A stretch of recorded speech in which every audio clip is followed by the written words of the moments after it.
Attenzione con urgenza, non abusato, nuoto mira con urgenza, non abusato in zona premiazione, grazie.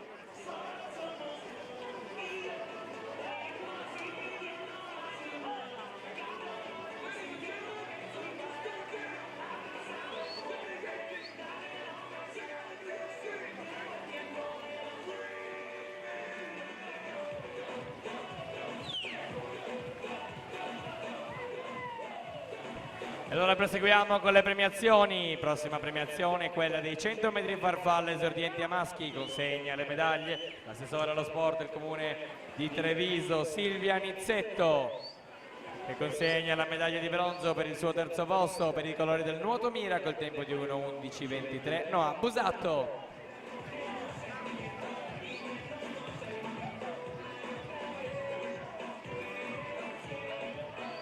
Secondo posto medaglia d'argento per l'arca nuoto col tempo di 1:09:18, Samuele Ostanello.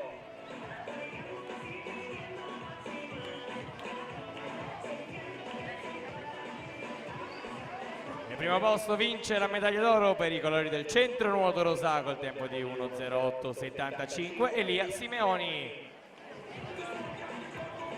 Ringraziamo l'assessore